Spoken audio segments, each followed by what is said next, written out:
Jeff Stearns, connected through cars. If they're bigwigs, we'll have them on the show. And yes, we'll talk about cars and everything else. Here he is now, Jeff Stearns.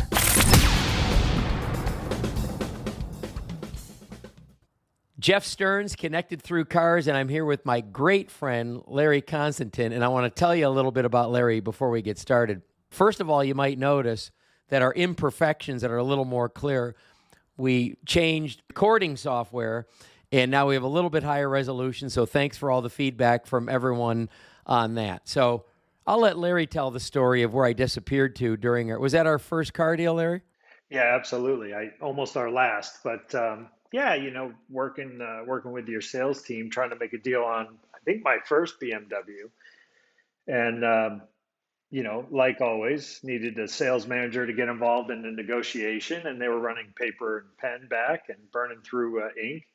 And salesperson came over very politely and said, Larry, would you mind coming back maybe tomorrow? Our sales manager had to step out. I said, I'm in the middle of a negotiation here. You're going to throw me off my game. I said, who's your sales manager? I said, Jeff Stearns. I said, okay, I don't know him. Where'd he step out to? She goes, hold on, I'll be right back. So she comes back and she says, I don't know if I should tell you this or not, but he went trick-or-treating. I said, trick-or-treating? I said, how do I even answer that? Either he's an adolescent or he's got a great family that he cares about. And the answer was, you have an amazing family and you always put them first. And I thought to myself, you know what? This is a good guy. I got to meet him and I'll come back. So a couple hours later, you called me, if you remember, and you said, hey, I'm back from trick-or-treating. Let's get that car deal wrapped up. And I think the history speaks for itself, but I appreciated you very much for who you were as the father and the husband and the parent. And I thought, you know what? This is a good guy to do business with. So. Well, thanks for the compliment. So for the civilian not in the car business, we live pretty much, well, I was going to say 12, but it's really 11 last day of the month. And then the last week of the year is really the Super Bowl. So getting out at 10, 11, 12, 1 a.m. on the last day of the month is not uncommon. Certainly wasn't for me. And then the last week of the year, Christmas to New Year's, or a couple days after New Year's, depending on where the weekend falls, where the manufacturer finishes out the year. I'd never gotten home, Larry, I'd never gotten home in my life before 11 o'clock at night the last week of the year ever. So leaving the last day of the month was very, very unorthodox. And of course, Halloween is the last day of the month. So, but my kids knew once the trick-or-treating was done and we ate a few together, I was going to be heading back because there'd be a few hours to go. But I want to tell you a little more about Larry. Very, very interesting guy, and you're going to find Larry's what I call very rare, a both sides of the brain. I think you use both sides of your brain. And I don't know if you're like the movie where the guy takes the little clear pill and then he gets like times a million, or, you can use your whole brain. I can't. But you're very engineer-ish. And you're very sales-ish. So let me put it another way to insult all the engineers out there. Just because you could think engineer-ish doesn't mean that you're really boring. So, I mean, you can really talk to anybody. So I want to talk a little bit about Larry and give a little history. So just having Larry there on the screen may have me do all the talking. He may not have to say anything. I'll just tell the whole thing about Larry. But Larry bought a number of cars from us. Larry was always very likable, polite, great stories, personable, well-traveled, can tell stories, relate to anyone about anything. Yet when it came down to numbers negotiation, he became very easy to not like. Let's put it that way.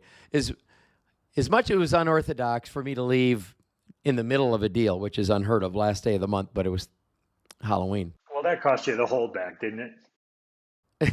Larry would walk out over $1.80 payment difference on a lease, no problem, and let you stew on it and let you punish, think about your your consequence because you didn't make his deal. But a beautiful thing about Larry is he would come in to visit socially, like a lot of our customers used to do. So I was proud of the social aspect. But Larry would drop in on a Saturday. I think you'd just be bopping around in maybe your M3 or maybe your Harley Davidson, just enjoying the weather, enjoying the drive.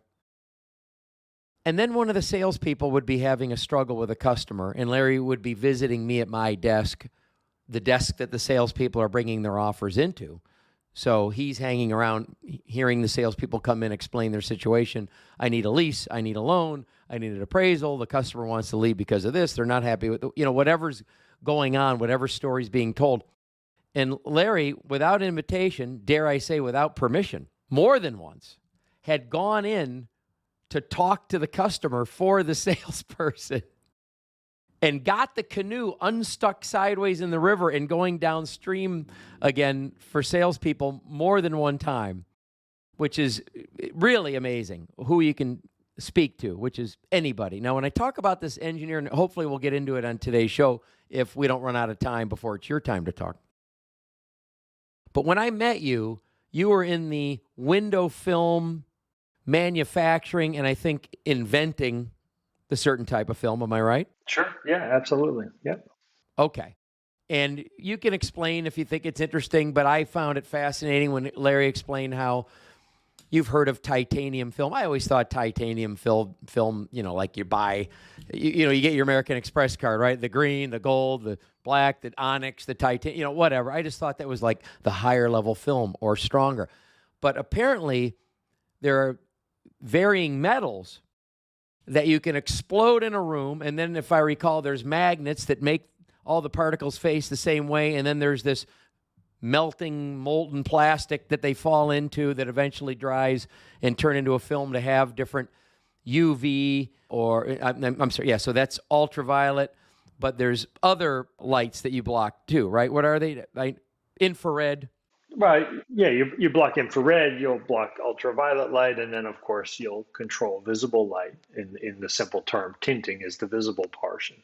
But yeah, it's a very mature business at this stage. It's been around about 40 years, and window film was a simple word for what I was doing for a long time, but it ultimately grew into a very precise and scientific based business. And you're right, Jeff, titanium was one of the metals used by my former company, and they actually pioneered putting complex metals, high-performing metals into plastics, if you will. And that was done in a metallizing chamber. It's a zero vacuum. Imagine creating fission and plasma in a giant chamber. And you use rotatable cathodes, and you take atomic levels of each metal and bombard it with gas, create explosions like a piston in a car, and it attaches to the film. Well, what you want to do with that film is cut the heat from the sun, control some light so that you can see more comfortably when you're driving or you're in your home, but not make it opaque. And that's really the magic behind it. It's how you deposit the chemistry and how you get it to coat onto the film. And that's a pretty substantial business these days. Like I said about using both sides of his brain, kind of a boring topic, but Larry actually brought it to life. So one more little story, and I promise we're going to get Larry involved with today's visit. When I left the car business, I joined Car Chat 24. And Larry did what he usually did when he came into the dealership for service. He called me and said, "Hey, a-hole, I'm in your service department. Come visit," or "Where are you?" And I let him know that I had just left the BMW store where I'd spent about 8 years. And he says, "Where are you?" And I said, "Well, I'm selling chat and support and software now." And he says, "Will it translate?" You remember this? Yeah, I did. Yeah. Larry says, "Will it translate to other languages?" I said, "I'm sure." And I'm VP of sales, but at the time I'm working from home. I'm VP of sales over no one. And of course, I'm very excited to do anything to expand the company. So we went to lunch. And at the time, I believe you'd sold your window film business to a company that hired you. And you were over Europe and Middle East? Yeah, Europe, Middle East, Africa, India, living in Brussels. Okay. So, not a very well-traveled guy. And did you have, and maybe I created this about you, my James Bond man crush on you. Didn't you have an apartment and a car in a couple of these places?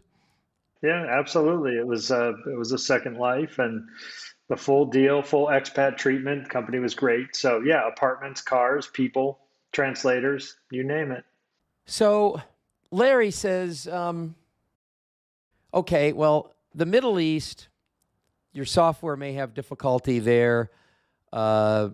Eastern Europe. He says, what time of year could you travel? And I says, I don't know. Let's say end of July.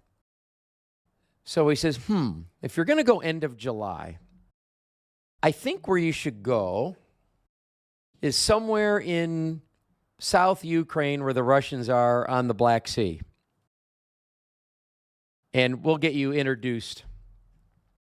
Now, I go, well, it'll be a story for another day. It was Fashion Week in Ukraine, and it sounded like horse hooves going up and down the street, but it was high heels. And Larry says, how's it going there so far? And of course, with an exotic car background, I'd certainly run many auto shows with exotic cars, hired models, and can spot models. And, not that I was so into interacting with them, but just like being able to spot a line of work. I said, well, there's a lot of models in town. I think there's a car show here or an exotic car show. And he said, well, welcome to Ukraine and it's Fashion Week and whatever. All right. So fast forward, I got a translator.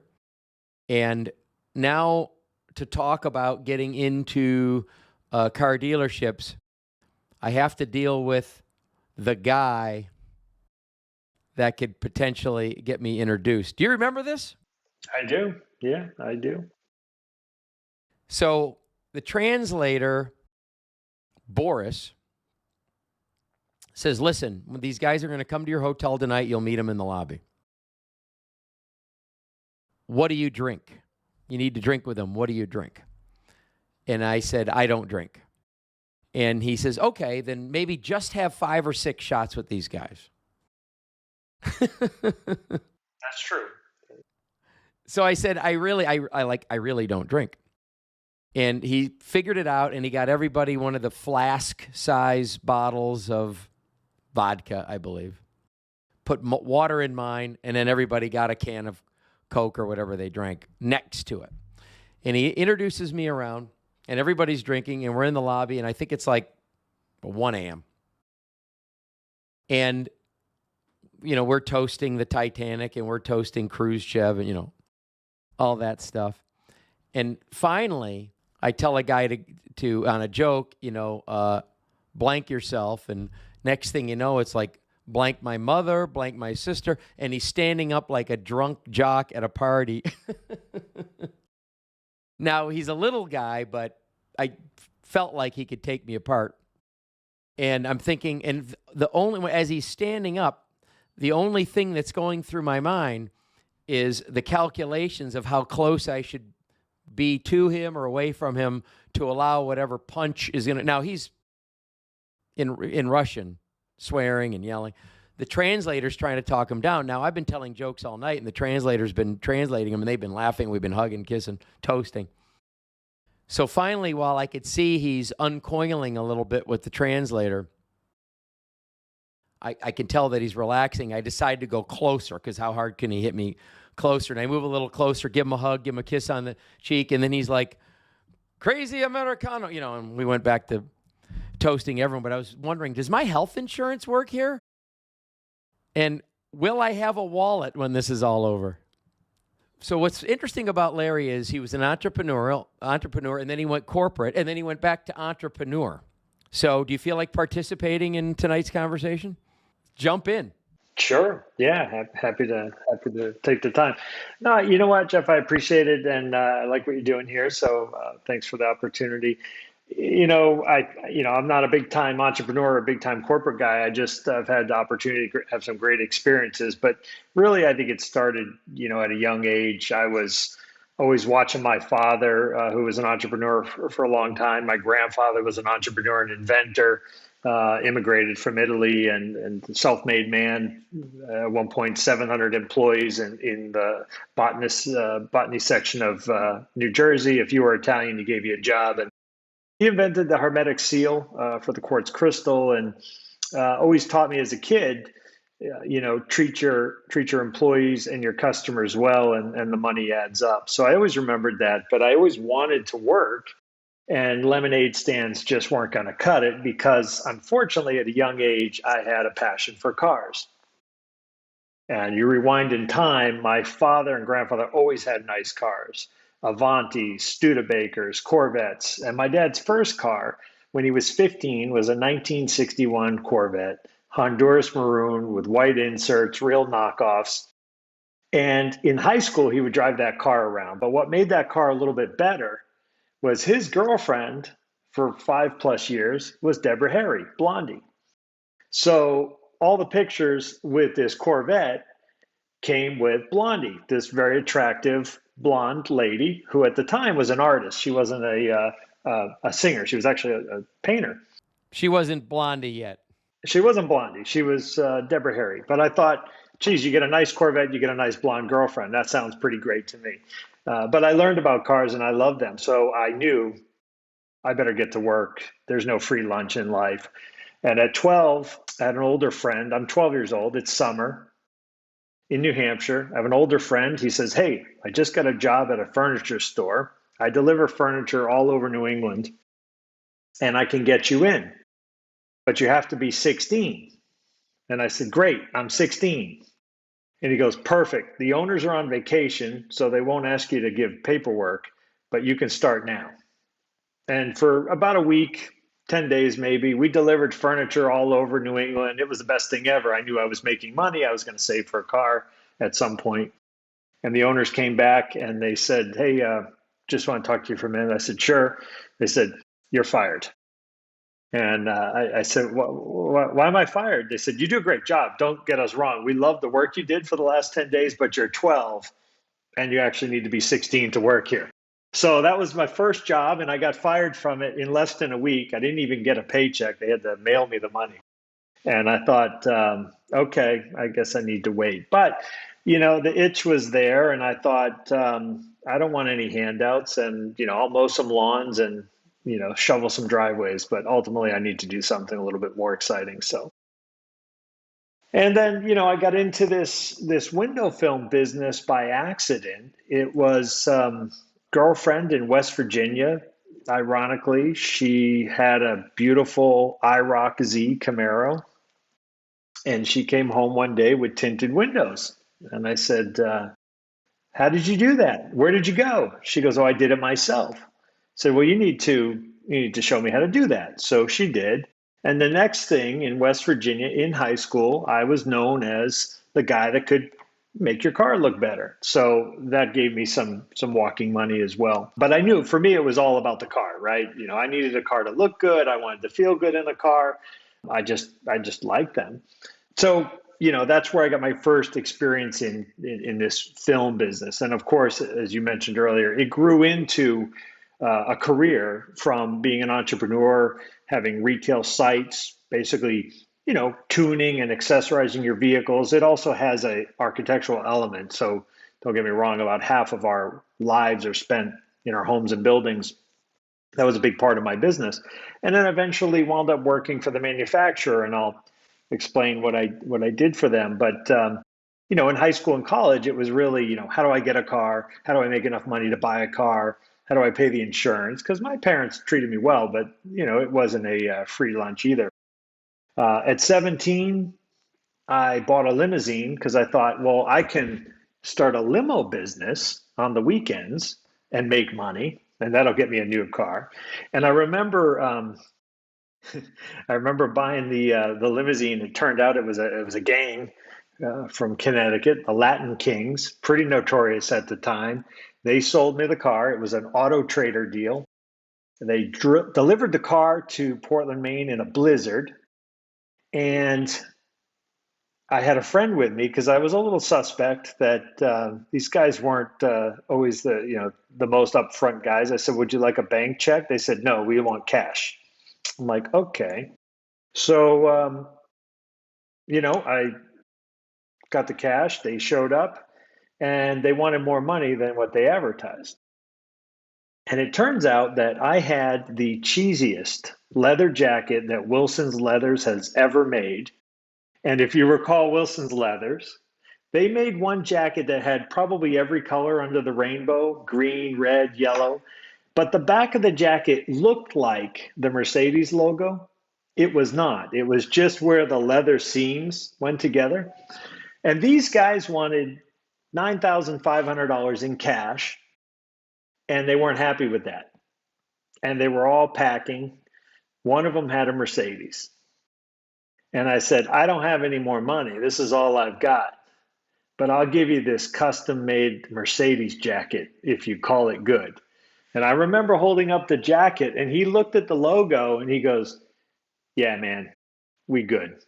And I walked away with a limousine. So fast forward, I couldn't get a license to be a limo driver, didn't really have the time. So it was actually a very poorly laid out plan. But I did drive the limo to high school, and that was a big hit. So flipped it, sold it, did something else. But yeah, I was always trying to find a way to earn even while I was in school. And, always didn't mind putting the work in.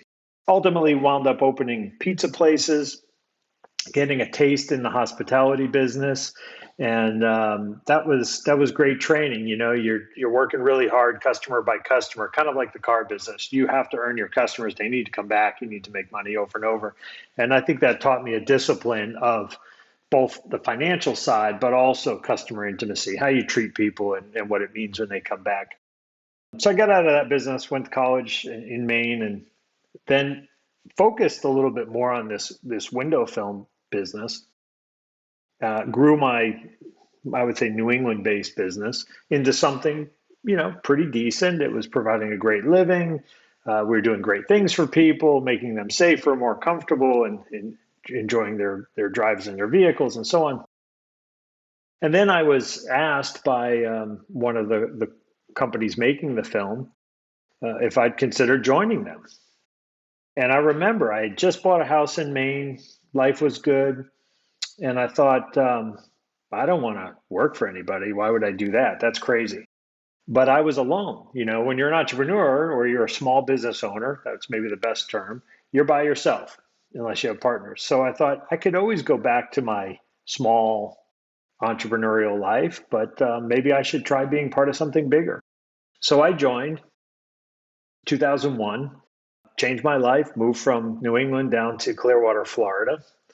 And, I was hired as a sales manager and showed quite a bit of promise, I think. I was energetic. I liked the business. I worked very hard. I worked long hours, of course, and wound up taking on a global role as a product manager, and then wound up traveling quite a bit and seeing the different cultures, in 70 plus countries. And part of the left brain, right brain, and I appreciate the compliment, is probably the fact that I've been able to work with so many different people from around the world that are a lot smarter than I am, that have kind of taught you that it's not always ready, shoot, aim.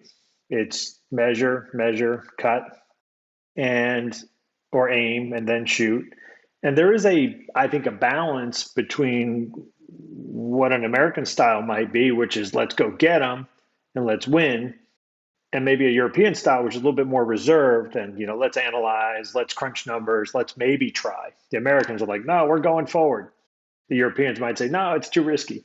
So I was able to kind of adopt the best from both sides. And I would say that's probably what I appreciate the most about my opportunity is I can argue with myself very well. So at any rate, wound up climbing the ladder, if you will. The company was very good to me, provided several opportunities. And I remember them pressuring me. They said, hey, you need to move to California. You're in Clearwater, our big operations in California. If you're going to be the global guy, you're going to be in California. And there was no way in hell I was moving to California at that time. 2004, 2005, market pricing was outrageous. I remember the mortgage broker said, hey, we'll get you a first mortgage, a second mortgage, we'll get you a third if you need it, whatever you want. And you can pay $1 million for a house that's worth 200 grand, but we know you're never going to be home because you travel all the time. So when do you want to move here? I said, I'm not doing it, essentially. And the company said, you're not coming. I said, no, that doesn't make sense. I'm not coming. So then they said, well, would you move to Europe? We have a problem in Europe and we would like to consider you to run that business. I said, yeah, I'll go to Europe. And I remember my boss at the time, he goes, wait a minute, you won't come to sunny California, but you're going to move to rainy Belgium? Why would you do that? I said, opportunity's better. I have, there's things to be fixed there. I think I can help with that and I want to fix something. So let me add it. So I ended up moving over there, but it was 2000, end of 2005, packed up, basically had a very big holding company that owned our business unit. They were Belgian based, so Belgium was their home turf.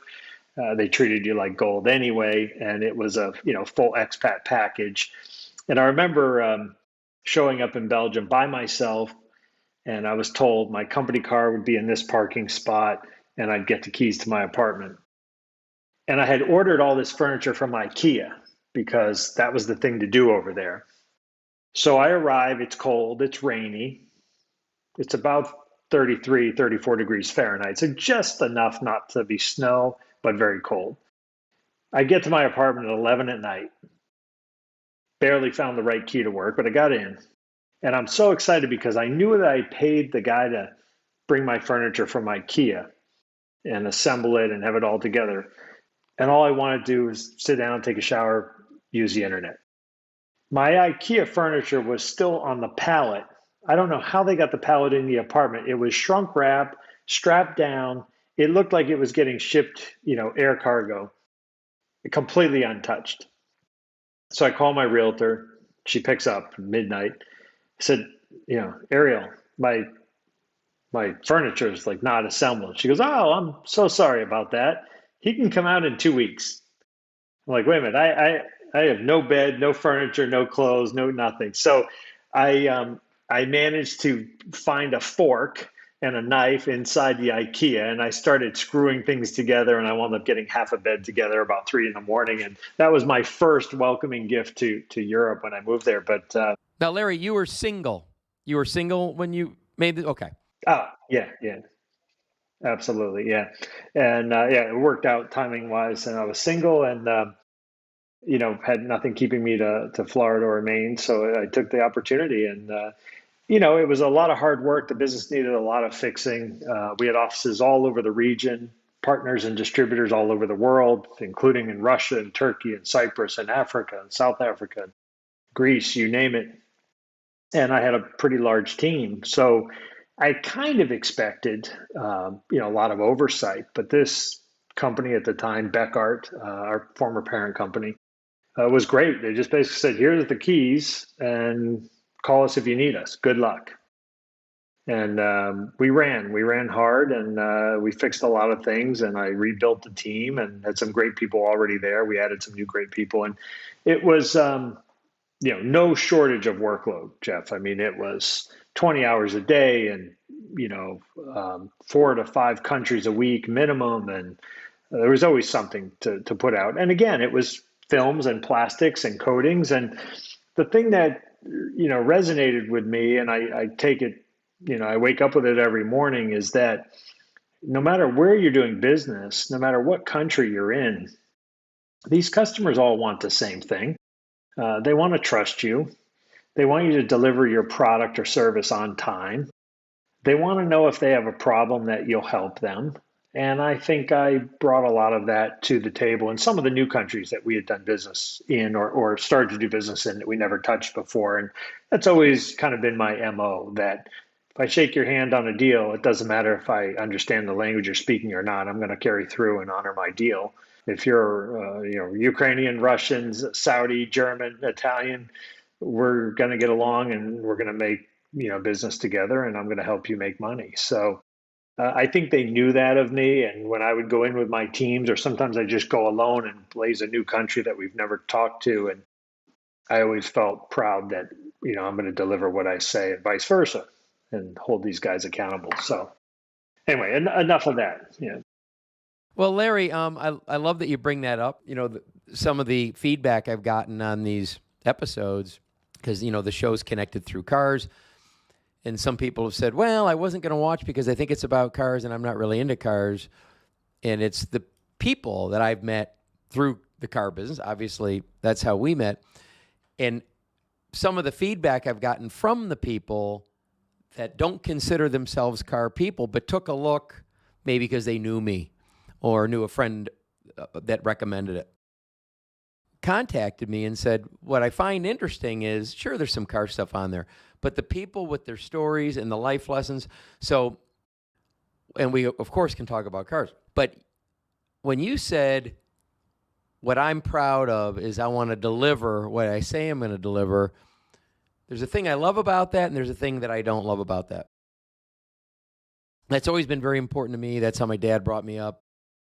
It's always made me nuts when people said, people want to renege on an agreement. Well, I mean, did you get the signature in the right spot? I mean, is there a technical way I can get out of this deal, or did we shake on it? Whatever. I mean, to me, even if you wish you didn't make the deal, even if something changed, even if you could find a higher offer through somebody else, or it's inconvenient, I believe in asking someone if I can get out of a deal if it's not good for me, and I feel that strongly about it. But it's only if they'll let me out of it can I get out of it, because I'm not going to break my word, right? So I love that you said that, but here's what bothers me. What bothers me is coming in with that kind of an attitude, and I've come into a few businesses, and I don't want to say turnaround, but certainly impacted their growth, whatever. It's pretty much, I mean, if you boil it down to the serving spirit and keeping your word, it's really all it's been. I mean, there's many, many, many, many moving parts, but it really boils down to urgency and integrity, really, right? And understanding the other person's side. The thing I don't like is, why is it such a game changer when you come in with something like that? Why is the world not? I think it's simple. I think there's two types of customers: customers that are eager to do business with you, and customers that are scared. And the people that are scared to do business are scared for a reason. They've been burned before. They're traumatized from the past. They're traumatized. I mean, I've had many friends tell me, hey, we know you like cars. We know that you get along with your car dealers. That's strange in itself, they tell me. But they also tell me, hey, would you come with me if I go to buy a car, because we know that you're comfortable with it? And I said, well, the reason I'm comfortable with it is I don't do business with anybody I don't like. And I think I try to put my customer hat on. And I'm not a brainchild of customer experience, but I think, what taught me the most was 70 plus countries over and over again, and dealing with some very tough people, in some cases brutally tough. And I'll tell you the Russian story in a minute. They ultimately accepted the same thing I was offering everyone else. I'll be here on time. You'll get what I promise. You won't get burned with me. And I was part of a large company. It wasn't my company. I didn't control everything, but I controlled enough where I could meet those promises. And if we weren't supplying on time, or there was an issue, I'd be damned if I let a failure happen on my watch. And I think that was something that was new, because a lot of people, not necessarily in my former company, but a lot of people take customers for granted, especially in distribution. I was doing a lot of distribution to these foreign countries. So, once you go through the effort of earning the customer, sometimes it's easy to become a number. The customer's buying month after month, millions of dollars add up, and all of a sudden people get complacent and they say, well, how much am I getting from this country? How much am I getting from this country? That'll be there next year. And my methodology was pretty simple, probably not new, was, no, we start at zero next year.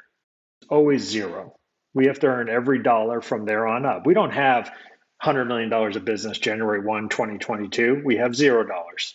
And we will earn the 100 or more, et cetera. And I think that made a difference. And, I will tell you that, Russia was one of the best countries I did business with, but also a tough one as well. And when I inherited that region, Russia owed us a lot of money. And I remember dealing with the principal over there. He's a partner, distributing partner. I said, "You owe us several $1,000,000." And he said, "Yes, I know." I said, "Okay." And it's all past due. He's like, "Yes, I know that too." It's okay. And he goes, "Let me just stop you right there. Not paying. Not going to pay you." I said, "Okay. Why aren't you going to pay me?" He's like, "Before you got here, you broke your promise. You didn't give me what I wanted on time. You didn't give me the right product. I had issues. I lost a lot of money. So now I became his problem. So he lost money and now he's not going to pay me." So I developed a relationship with him. I said, "Well, I can't fix what happened yesterday, and you got to stop crying about yesterday. You got to help me help you. And if you're willing to do that, I can help you make more money. You won't worry about the few $1,000,000 you owe me. You'll have a better business, but you got to give me a chance." So we established a relationship. I went there several times, and ultimately, to get the money, I needed to deal with his bankers.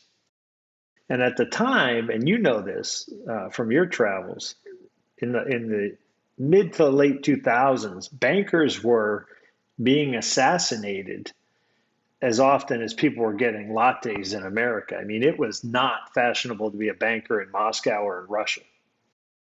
I don't know that from my travels, Larry.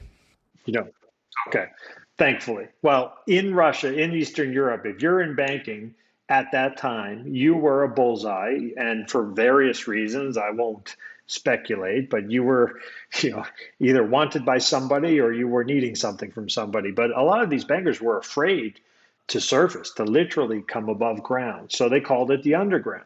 And if you're dealing with a banker back then, and this banker was a partner, you were meeting with him with armed guards 3 to 4 levels below the city in these, offices, if you will, or underground city centers, if you will.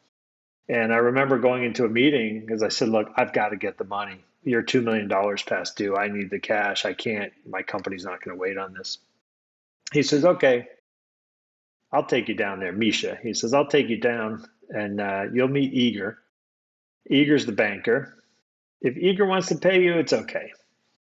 So I describe what I want. Igor was a little guy, actually, little guy, maybe 5'2", 5'3", well-dressed, perfectly dressed, surrounded by gigantic bodyguards with semi-automatic guns hanging from each side. And I'm no threat to them. I could speak a couple words of Russian. I knew a little bit about what they were saying. And they said, "Okay, please tell Igor what you want." I said, "I need $2 million today, and I need you to wire that to my home country and my office." They all start laughing. They tell me I'm funny in Russian, that I've got a big nerve, and I'm playing along. And I knew they weren't going to hurt me because I was with the guy that needed me. But he's like, "Okay, we'll give you $1 million today, and we'll give you the rest later if we like you." And I said, "You know what?" To myself, I thought, "We've got nothing out of these guys. I'll take the $1 million." I said, "Okay, great. Here's the wiring instructions again. Please wire the money." They laugh again. He holds up a briefcase. He goes, "No, it's here." And I said, and I'm thinking, I'm not going to get through customs with this. We're going to have to find another way. So without going into detail, long story short, ultimately we wound up paying some debt down and smooth sailing thereafter. But that was a lesson that, don't back down. Just make sure you're polite about it. These guys were businessmen. They understood the same thing that we all understand. You got to, have a good relationship with your vendors, and the vendor, is going to be there for the future. So that was an interesting lesson. And I became good friends with these people. I didn't tell you, but just last year, Misha called me and he said, "I'm in New England and I think you own some restaurants in Maine. Where are they?" I told him. He says, "I'll be there in 4 hours." And he came over. And it was really nice to see them. But, that whole culture, a little bit about it is very hierarchical. It's really, you're you're Krisha, you're the roof, Mafia. You have resources, you're on top, and everyone else kind of falls in line below. And just a side story with this same guy, we were going out to dinner, and he was a very nice, I would say he was a nice Russian guy, probably connected, definitely connected. You could tell by what they drove. They drove a G-Wagon or a Range Rover. They were, at the top of the food chain. We came out of a restaurant, and he accidentally hit a car in front of him. A little Honda, actually, and the bumper fell right off. And Michael, Misha, was reaching in his pocket to get cash because he felt bad. He was going to pay these guys. He's like, I'm going to just pay them. That's what you do. There's no insurance company. You just pay cash, right? And 4 guys get out of the car systematically, ready to fight. And they took one look at his car, and they took one look at him, and they said, no, thank you. Have a nice day. He rolls the window. He says, no, it's okay, guys. I will pay for that. I'm so sorry. And they're like, I don't want any part of this. It's on us. They grabbed the bumper, put it in the trunk of the car, and drove off. And that was the Russian way. He just happened to be a nice guy. So, back then it was really about who you were and who you stayed away from and who you ran with. So interesting side note there.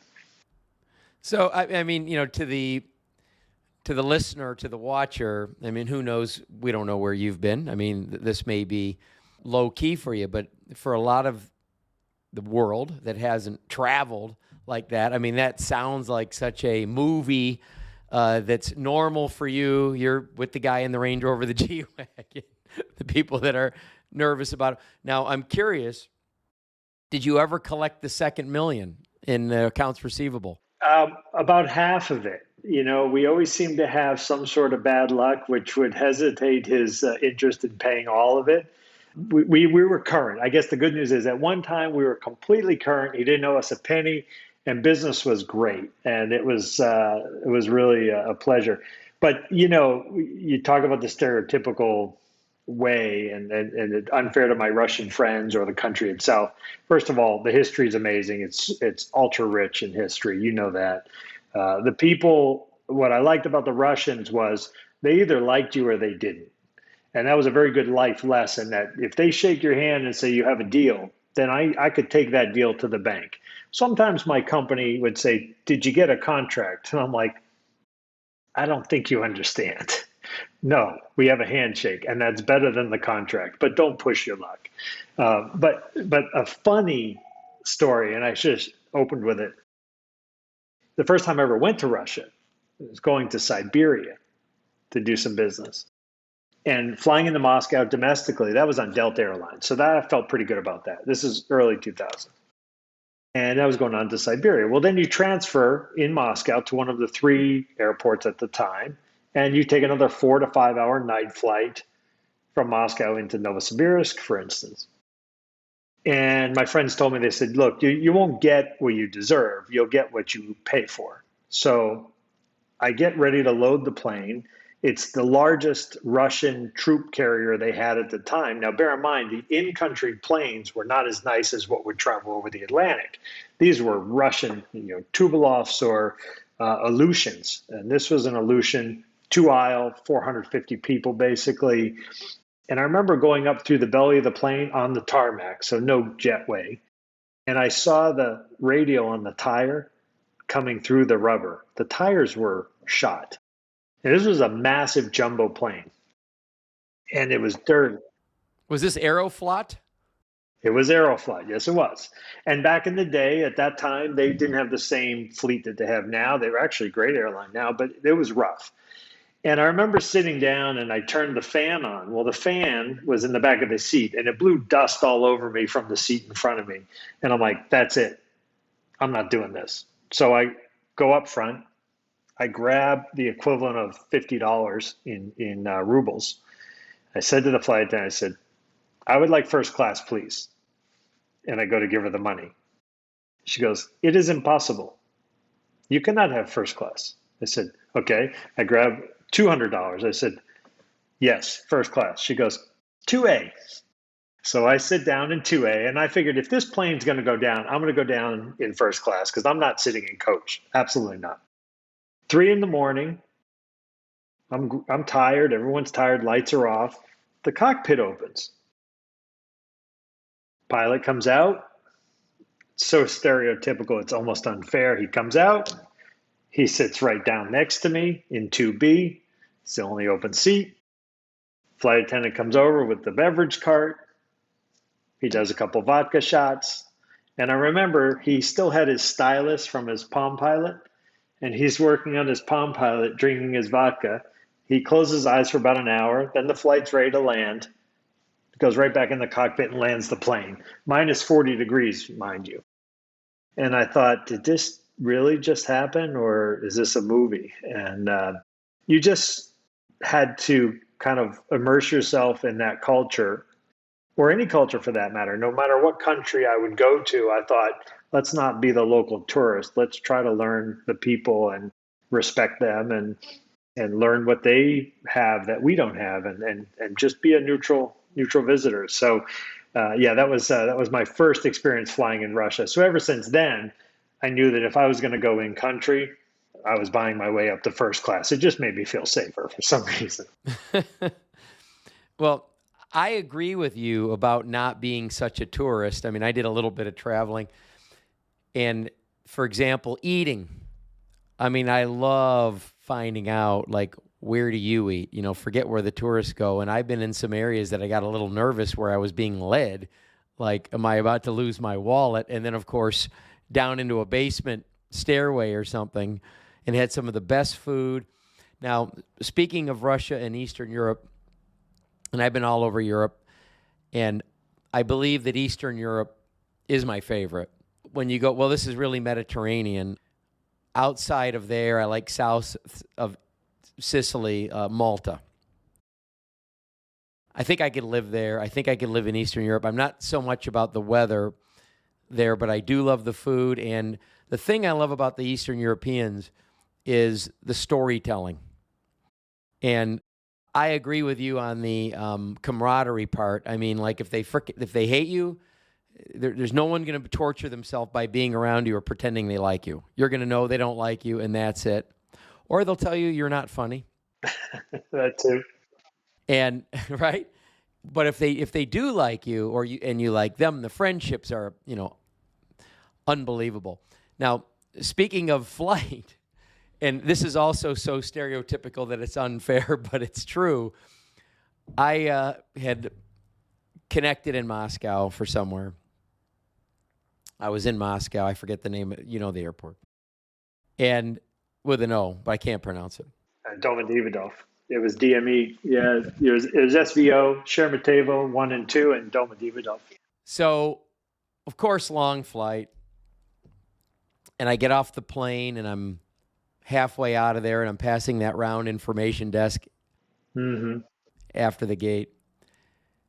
And I realize I left my phone on the plane.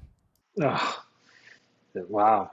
And it's very frustrating to be somewhere like that without your phone. I'm not running to the local T-Mobile. So I asked the person at the round, because I could find English speaking there, at that round information thing. I know it. I know which one you're talking about. Right next to the coffee shop. Yep. I know you know. And I asked, can I get back on the plane? I left my phone. And too stereotypical. This is a 50-something, heavy-ish, but strong built woman, militant. And when I told her what happened and can I get back on, she said, "Why did you do that?" Yeah, they're pretty honest, right? We were like, "Why'd you do?" Because I didn't like the phone, and then I decided later maybe I, was being too abrupt, and I shouldn't have left it on. It was like, "Why did you do that?" I'm all panicked, but they did take me back and unlock the gate, and I was able to. Wow, you're lucky. You were lucky. Very, very, very. Well, I'm such a sweet talker. So, forgive me, audience. I'm looking at my notes. Larry is so freaking diverse. I mean, what story? So, of course, you could probably tell world traveling stories one after another. And, of course, I married a Filipino girl, and I can't remember if I visited her 4 or 5 times before I married my wife or brought her here and we decided if we were going to get married. But the thing about not being touristy and getting into the local thing, I can't tell you how much I agree. And I usually in a restaurant, and I'll do it here too, but I'll never want to look at a menu. I'll just be like, do they let you eat here? Like on a break, do they give you a meal? Yeah, well, like, what do you have? I don't want to look at the menu. Just whatever you have is what I'll have. But with my wife, one thing that I kind of had to go a little touristy is when we developed a relationship and I was going back just to visit her. And the first time I went, I was supposed to visit some car chat staff and never made it. But she said, on this one, I'd like you to save money, which, of course, I already knew I got to marry the girl. I mean, she's trying to tell me how to save money. I want you to save money. Don't get a hotel. Stay with us. So her family, in about 600 square feet, we got mom, dad, sister, brother, cousin, and no air conditioning. Oh, gosh. Yeah. And I'm like, and listen, I mean, I'm not above flopping down the mattresses and like the Waltons and laying down next to dad. I could probably handle it for a night, but no air, So I was polite and I said, look, I like to watch TV to stop my brain and fall asleep. I need my air conditioning. I want a hot shower. They had no hot water. I want to, of course, the coldest it ever gets there is low 80s at night when it's raining. So coming off the hot Filipino weather, Larry, I think you got like an opposite temperature story that we should hear about. Yeah, picking on Russia again, the poor Russians, but I was going there quite a bit. A friend of mine from Florida said, I've never been to Russia. In fact, I've never been outside the country. I'd like to come with you. I said, okay, come on over. So we're back in Siberia. It's minus 40 degrees Fahrenheit, which happens to be minus 40 Celsius at the same time. It was over New Year's Eve, and New Year's is a big deal for the Russians. They celebrate New Year's and not necessarily Christmas, and it's a 10-day event at the very least, and it's symbolic of them having a good new year. You celebrate the new year right, and then your next year is going to be great. And there's some merit to it. I always like learning about that. Went to an office that we had some business with, and they were so proud that 2 Americans were visiting that the office on New Year's Eve set up food and drinks and sushi and so on. And it's getting late. It's cold, of course, but it's getting late. And the translators' husbands or partners were there. In this case, one of the translators' husbands was there. He's trying to talk to me through his wife, and I could understand a little bit, but not enough. And she said, my husband would like to talk to you for a minute. I said, sure. So she's right next to me, and he says through her, do you fish? And I said, sure. Occasionally I fish. Okay. Would you fish with him? I said, well, someday, sure. I could fish with him. Now, mind you, I was working hard, spending money. I wasn't a high roller, but I spent some money. I bought some things, that, and motorcycles, cars, almost bought an airplane, those types of things, and wasn't overly happy, to be honest. I was single and so on. So she says again, she goes, well, my husband would like to know if you would fish with him now. I said, now? Kidding me, right? Like it's New Year's Eve. It's minus 40. I don't know where we'd ever fish because everything's frozen. And he's smiling, like he's happy, Jeff. He is so eager to have this new friend that he thinks he made. And he's like, oh, I want to ice fish. We have ice out back. There's a lake and there's a hole, and we ice fish, and we will drink together, and we will sit under the moon. And so I remember him being so enthusiastic about this, wanting to do this with me. And I thought, why does he want to do this with me? He doesn't know me. Like, why is he so excited? And I remembered that this guy is happier than I was at the time. He has nothing, Jeff. The guy had no resources, no education, very little money. His wife was the breadwinner. And mind you, $75 a week at best is what she was getting paid. Yet he was happier than I was. So we ice fished and we drank vodka. And I remember putting on my winter jacket and they laughed at me. They were speaking Russian. They said, "This is very funny because you're wearing your summer clothes." And I had full on winter jacket, but it was so cold. And so that was the joke.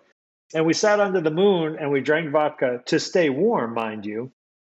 And this guy's smiling ear to ear. And it was exactly at that moment that I thought, you know what? I got it all wrong.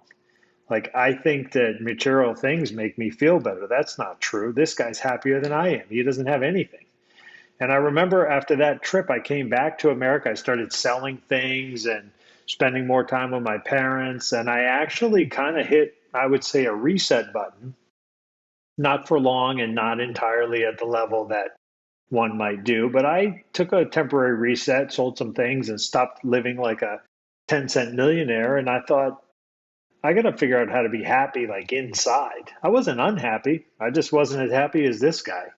So it taught me a life lesson. I never forgot that moment. And whenever I think, you know, could I do better?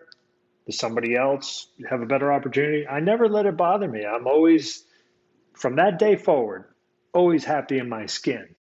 And it was a great lesson. It was an epiphany for like what matters most, right?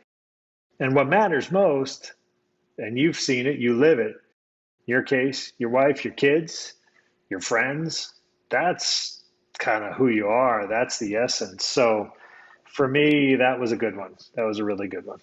Well, I mean, Larry, look, I love toys. I grew up with a father that was big on toys, but I don't want to say, look, we all want to say I'm not materialistic. I don't think I'm that materialistic, but who knows? Because I'm, trying to rate yourself is stupid anyway. That's why everyone needs a corner man and a coach. We all can't see what we're doing ourselves. But my dad never struck me as materialistic, but we had a lot of things.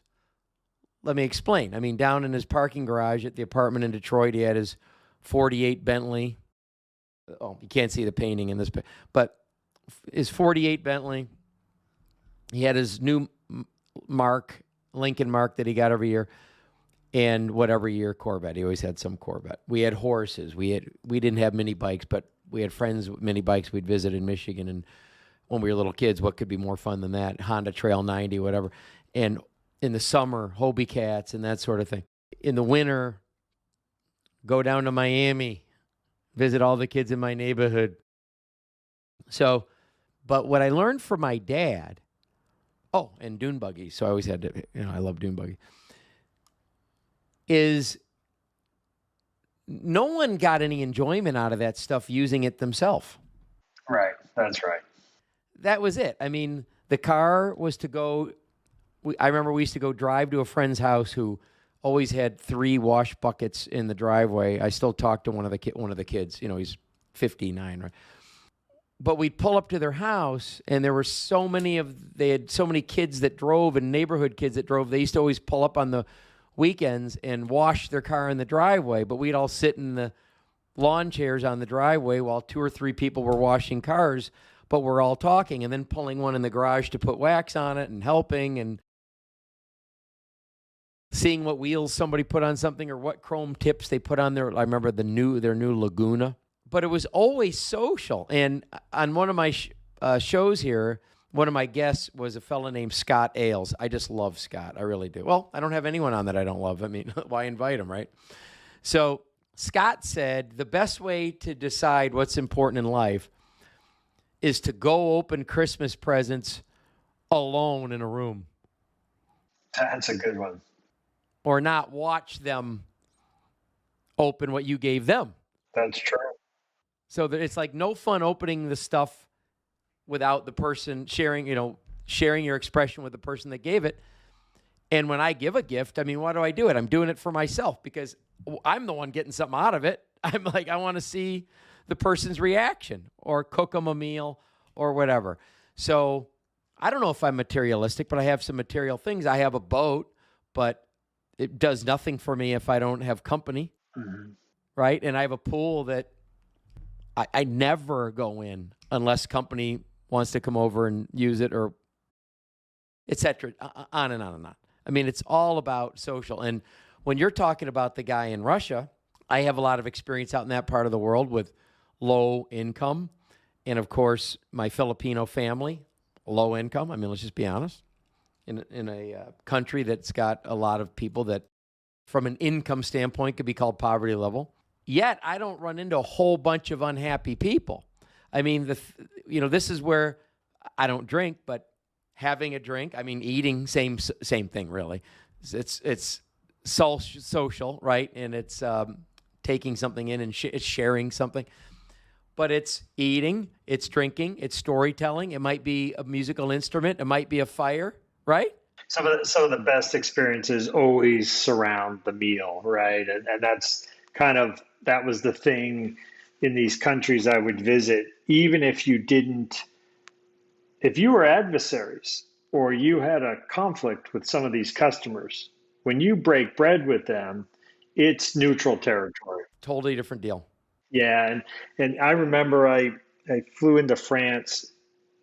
I actually took the train that time to meet a client that was really upset with us. But they were French, and even when they're upset, they're very dramatic and very animated, but they're still polite, you know. And he took me to this restaurant in Nantes, and it had beautiful mosaics on the ceiling of the restaurant. And I had a hogfish with a Beurre Blanc sauce. And he said, "Do you like the sauce?" And I said, "Yeah, I love it." He said, "That's a Beurre Blanc." And you've had Beurre Blanc, right? No, I don't know. He said, "The Beurre Blanc sauce was invented in this restaurant 222 years ago." Oh, my God. So it was a special occasion. And it was always those moments. And we became good friends. And ultimately, we did some good business together. And there was something about the meal that would kind of solidify what you both wanted. You know, if you can't get through a meal with somebody, you're just a jerk. You're not cut out for doing business, and you don't have the skills to communicate. And you can disagree at the end of the meal. You can potentially not do business, but have that neutral zone and have those meals. I also had a good one, several, but another good one was in Cyprus, in right outside the capital, Nicosia, I think. And we were walking down this cobblestone street, and the Cypriots that we're doing business with were former refugees. They were in the Turkish occupied area. They were thrown out of their homes when they were middle-aged and basically told that they couldn't come back to their own house. They had to start over. And these guys were quite entrepreneurial, and they built up a good business. They ultimately controlled all the license plates in Cyprus. If you had a license plate, they made it. In fact, I think you saw. I had a couple uncles that made license plates, but that'll be a different show. That's different. Those guys were doing it. Yeah, they were forced to. But I think I made you one, didn't I? With like one of my Porsches or something. But anyway, these guys pulled out tables. They knew the restaurant owner. They pulled these tables out in the middle of this cobblestone street and then blocked off the street for us. You did. Yeah, and we sat and had the best meal. And you can't forget those times, because there's something endearing when you break bread with somebody, but also have that discussion. And I always tried to start my meetings with these folks, and sometimes I would be alone. I didn't have any background. They never met me. I never met them. I'd always say, "I'm going to arrive for dinner. What time do you like to eat? And where would you like to go?" And then that would break the ice. The next day, we'd get down to business, and we'd do some hard discussions. But one of the times we were in Egypt, in Cairo, and I was with our distributor at the time, and we're in the bazaar. And the bazaar was kind of the shopping district of Cairo. Have you been to Cairo? No. Okay. So kind of like Turkey, big shopping district, but you had to enter by the mosque.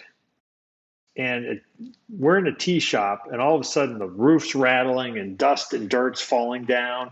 Everybody's running out the streets, panicking. We didn't know what happened, but there's some sort of explosion and things are collapsing. So we got our stuff. Well, I had bought papyrus, the hand-drawn papyrus Egyptian images in Giza, and I bought these things from a local after we took our horses up to the pyramids, and you would pay hundreds of dollars for these things. I paid $1 a piece, and I had them under my arm, and literally like dirt's crumbling around us, and we're trying to get out of the tea shop. And we ran out to the other end, and all I cared about was holding on to that papyrus, obviously making sure my friend was okay. And we scattered at the end. Turns out that Al-Qaeda detonated a bomb at a mosque Oh my goodness. right at the entrance, and it was blocked. So it was, it was a close call, but I brought that papyrus home. I think I had 10 or 12 sheets for $1 each equivalent, and I have them hanging in my houses, and they're just beautiful pieces of artwork, but they mean something, right? There's a story usually behind a dinner or a meal or something unique in those countries. So I never took that for granted. And to this day, all of those people that I met, I could call them. And if I were in their country, they would insist on having a meal together and vice versa. So I would say some long-term friendships were forged as a result of that. So.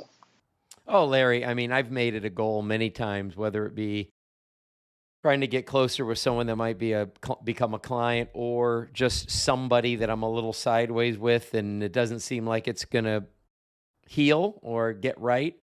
And I've made it's kind of like, trying to sell an appointment in sales. Don't want to say why, don't want to get into it. Let's just eat. Let's just eat. Like, stay on that. Let's just eat. Let's just eat. Well, why? Let's just eat. What are we going to talk about? Let's just eat. And I don't think that I've ever left a table in the same space as I've gotten there if I've not eaten with someone before. Yeah, I mean, that's the goal, right? Is very much just learn about what they need and what they want, what makes them tick. And, I'm no expert with it, but I think it was a good education. And certainly, I think golf course also, but I'd rather work than play golf. I'm not a great golfer, so I would drag the team down. But nonetheless, that is a good way to bond, and definitely a nice way to get to know people. But no, if you're stuck with them well, in my case, as long as it takes me to play around, if you're stuck with them for 6.5 hours on a car, you're bound to talk about a lot of things. Exactly. Well, speaking about cars, so if I can, obviously, some of the cars I've had, and some of the cars I haven't had. I think my first car, if I didn't mention it to you, was this really poor version of a Shelby Charger. And it was, I think, a 1983 Dodge Shelby Charger. It was not really a Shelby and had no power to speak of. And it was a disaster of a car, but it looked good because it had racing stripes. And I thought that was great. So that was how I started with a car, and wound up getting a Chevy Beretta a few months later. And that was a strange car that I think you either loved or hated it. I've probably owned about 100 cars. Might have been a problem at some time. Nothing too exotic or crazy, but as you know, a lot of BMWs, a lot of Porsches, a lot of Range Rovers, and then some things in between, like a Jeep or a pickup truck or what have you. But I remember one night. But let me clarify to the audience. Larry's owned 3 figures in cars, and I'll bet you there may have been $100 total combined earned by the dealerships that sold them to him. If it was that much, that would be disappointing. Now, look, you know what? You told me, and I never forgot it. You said, you know what? You're a pain in the ass, but you're high volume and low margin as opposed to high effort and no volume. And I never forgot that. And actually, some of the business I do today, I'd rather take high volume, low margin than no volume at all. So I always appreciate that crack. And then I think you and I did a deal together right after you insulted me. But it, yes. I always liked cars. I like all kinds of cars. I have a pickup truck now as well as a Range Rover. And I love the pickup truck probably because I have a Range Rover. But I just love all cars. So one night I'm in Germany. I'm going from, I think, Frankfurt, maybe back to Brussels. I'm doing about 115, 120 miles an hour in a BMW company car that I have, a diesel, I might add. And it was, Autobahn unlimited speed limit at that time. And the Autobahn in Germany is not always unlimited speed, but in certain areas it is. And if there's weather, they'll put a warning beacon. It'll tell you how fast you can go. At this point, it's unlimited speed. It's probably, I don't know, it's after midnight. And I'm in the middle lane. And you don't want to be in the passing lane on the Autobahn at 120 miles an hour because that's actually slow. That's like breakdown speeds in America. So I'm in the middle lane and I feel like I'm doing pretty well. Like I'm brave enough to do 120 in my little BMW, and it's going well, but I'm feeling pretty good. And I am coming down a hill and I see this flickering of lights behind me. And I thought, he's going awfully fast. And there's a few cars doing the same. And you can just see the light, but you can't see what's going on. You don't dare turn around because you'll lose control while you turn around. And I'm determined to maintain my 115, 120 because I want to see what's coming up on me. And the lights get closer and they're flickering, flickering, flickering. And I think at probably 180 plus miles an hour, a string of 911s zipped by me. And I thought, and one of them actually had so much compression that flames came out of the exhaust on the, I would say, the backfire going down the hill. And I was so excited, I put the pedal to the metal, and at 118, my car stopped. It just basically had its limit at 118. So I couldn't catch these guys. The minute I got back to the US after that trip, I went to the local dealer. I'm like, I would like a 911, please. And that's how I got my first 911. So it was just, so contagious to see these guys drive. And I had a customer in Germany, and he was a car nut. And his name was Winfred Brooks, amazing entrepreneur, just a great family man. They have quite a business. And he knew that he would drive fast. And he knew that every one of us from America loved that he could drive fast and we couldn't. So we were a little jealous.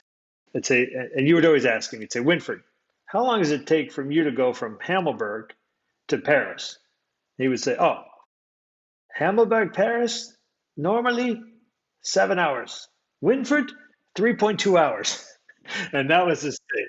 And we have some pictures of him doing 250K per hour and 300K actually in one of his cars. But the driving over there is pretty unique. Now, conversely, you go into Belgium, you're following the speed, 110 kilometers an hour. And that was my other experience, that I would get caught for speeding in Belgium at least once a week when I first moved there. But it wasn't as satisfying as being caught in America because there was no policeman with lights. They had cameras everywhere.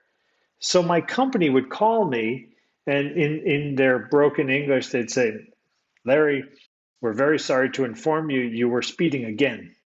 You must please slow down in our country. And it would be 2 or 3 kilometers over. But the police would, send the radar, they'd send a ticket. And I thought, this is not satisfying at all. I want blue lights. Give me a real chase, for God's sakes. This is terrible. And so you have to follow the speed there. You're just going to have a camera pick you up. So, but cars became contagious, and as you know, I would keep a couple cars in the U.S. Nothing too crazy, but an M3 or something like that, and a 911. I would come back from Europe for a weekend, and that would be my driver, and that would kind of make me feel like, hey, I work hard when I'm over there. When I come home, I get to enjoy, family and a car and the sunshine and the rest. But that was kind of my MO when it came to cars. I might be settling down a little bit. So met the love of my life, and life is good, and cars are less important right now, although I still like them. But it is all tied to a car one way or another, isn't it? Well, yes, and it's funny because that you mentioned that, because another one of the guests that I had, Brett Ramker, who's an Emmy Award-winning NASCAR, IMSA, Michelin videographer, and he's made a full-length feature film called Best in Class, The Making of a Concorde Elegance, up in your neck of the woods, about Audrain. His stories are about the people and the car culture, and even if you don't drive, there's always some car, there's always some photo of some relative. Cars are in our life for sure. Indeed. Yeah, yeah, I think so. And it's funny. My future father-in-law, amazing guy. My fiance Caroline, amazing woman, amazing mother. Congratulations, by the way. Thank you. Thank you, by the way. You will meet her. She's fantastic. Her dad is a car guy like we are. And the whole family, they're all, anywhere from mid 50s to late 70s. They all love cars and they buy a lot of cars. They're smart buyers. They're very successful. They're in real estate and they've earned every penny. So they're workers. He knows I like cars. I know he likes cars. And usually one of us is buying something often. So we made a bet with each other. We said, okay, whoever buys the next new car owes the other one $1,000. I said, okay, that's a deal. Okay. So all summer long, he's coming home with new cars. And I said, John, you bought two, I bought one. You're losing the bet. You owe me the money. He's like, nope. I said, new car. This is a used car. It doesn't count. I said, well, you can't really alter the deal. And then he bought a couple RVs, a couple Mercedes RVs and so on. I said, an RV counts as two cars. So you're already in a deficit right now. So we just recently said, okay, let's start the clock over. No new cars in 2021, secondhand only. And then as soon as I agreed to that, he goes and buys a couple more used cars. So it's kind of a thing with each other. We're trying very hard to help each other. He said, you can help me buy less cars and I'll help you buy less cars because I want you to be responsible because, you are with my daughter after all. Your accountability buddy. Yeah. Exactly. He's great. So, there's a new car that's coming out in about a year, and we both looked at each other, and he goes, "I'll give you a hall pass on that car." I said, "Yeah, I'll give you a hall pass on that one as well." So we have a truce if we decide we want to buy this one new car together. But yeah, he's got great style, and he's great to me, and he's definitely my fiance's biggest fan, and they're just like best friends at times. They're great. So it's nice to see that dynamic. But yeah, he's got some cool history with cars as well. Do you have a wedding date? We're looking at it now, probably next year. We probably won't pull it off this year just based on COVID still hanging around, and we're going to do something probably up here. There's such a great wedding venue up here, and in the fall, maybe spring or fall, it's a great spot, and we'll invite some close friends. And I'd expect you to get yourself up here. You got to get out of the office and come see us. I was going to say, I'll ask how it was. Yeah, you can ask how it was. I mean, like all your weddings, right? Always a bridesmaid, never a bride. But no, you will definitely be up here. Always a bridesmaid. I have stood up in about 12 weddings, I'd say, maybe more. Yeah, and what's the retention rate? How they doing, all 12 of those guys? I don't want to talk about the luck. Exactly.